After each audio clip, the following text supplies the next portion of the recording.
Two car rental giants, Enterprise and Avis. One major showdown. Which one really delivers? On the left, Enterprise, famous for picking you up and dominating the U.S. market. On the right, Avis, known for going the extra mile and unmatched global reach. Let's skip the loyalty slogans and get to the features you actually need. Each category scores points, and by the end, you'll see exactly who comes out ahead.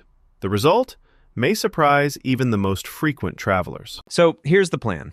We're going to look at price, where they actually have offices, like how easy it is to find them, what kind of cars you can get, how happy their customers are, those sneaky loyalty points, and whether their apps will make your life easier or just give you more headaches. Everything you care about before you hit reserve. Let's lay it all out. Okay, first up, price. You know what? Enterprise does this thing where you almost always find solid weekly rates. Honestly, their prices are pretty transparent too, so you're not hit with mystery fees at checkout. That said, if you're eyeballing the hot cars during the holidays, prices can spike. But hey, supply and demand, right? Now, Avis has some nice prepay discounts, and they run promos in big cities sometimes. But generally, if you compare apples to apples, Avis is usually more expensive. They've thrown in some extra fees for add-ons now and then that can make your final bill a little bloated.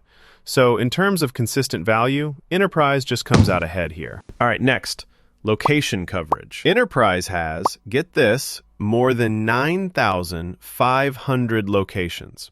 And if you're in the US, you can practically find one in every town with a stoplight.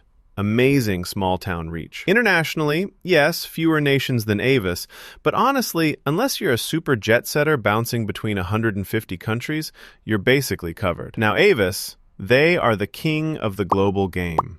Over 5,500 offices, but in a whopping 165 countries. If you're heading to, like, remote spots overseas, Avis is often there first. It's legit impressive. They've got fewer U.S. offices than Enterprise, so domestically you might have to drive a bit further, but internationally, that's where Avis shines.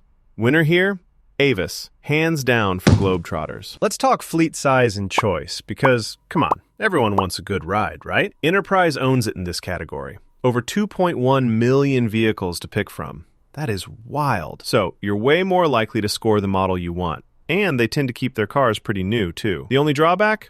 If you show up on a holiday at a super busy spot, the big SUVs may already be gone. Now, Avis gives you a solid mix of international models and even some slick premium options.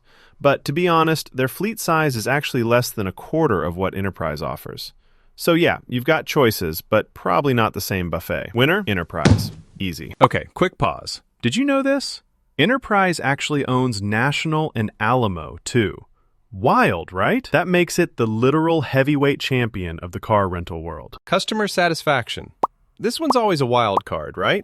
But Enterprise crushed it in 2025 with the highest J.D. Power score out there. They just consistently nail service, and people genuinely rate the full rental experience top-notch. Sometimes those busy airport counters can get jammed, so pack a little patience. But overall, they're number one for a reason. Avis? They actually have pretty solid reviews in some international spots, and their mobile app can speed up the process a bit. Still, when it comes to consistent, happy customers, especially in the US, their scores dip. So this round, Enterprise walks away with the trophy. Again. Let's dig into loyalty programs. I always geek out about travel points, honestly. So Enterprise Plus is super straightforward. Earning and redeeming points actually makes sense. Points stick around for 3 years, which is pretty generous, and their policies are honestly pretty friendly. Downside is you don't earn with every single rental. Avis Preferred hooks you up with 2 points per dollar, and enrolling is super easy. Plus, you can pick your car right from the mobile app. But those points don't last long, and higher-level perks aren't really a thing. So, while both have perks, Enterprise's program is easier to keep up. It's a win there. Last but not least, digital and app experience. Enterprise gives you a straightforward online reservation and check-in. And oh, here's something cool. They'll actually pick you up and bring you to their office. That's a nice touch. Their app works fine for what most folks need, but it's pretty basic, no frills. Avis, though, takes the tech up a notch. Their app is seriously highly rated.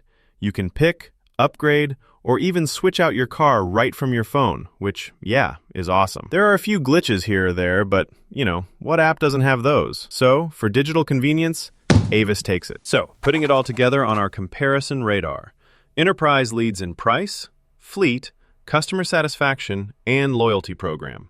Solid all around if you want a hassle-free, value-packed rental in the US. Avis hits especially hard on worldwide locations and in-app features. So if you're traveling abroad or live on your phone, that's a biggie. Here's my real take. If you're sticking to the States or need reliability, whether for work or a family trip, Enterprise is pretty much unbeatable. You'll pay less, get better service, and have way more car choices. But if you're doing laps around the globe or just love handling everything through an app, Avis is seriously worth a look. Both can get you moving, but each one's got a lane that makes them shine. All right, if you're still on the fence, why not try both? See which one gives you the travel vibes you need. You might be surprised. Hit up your next trip with one, compare, and let me know which one drives your adventure. Until next time, safe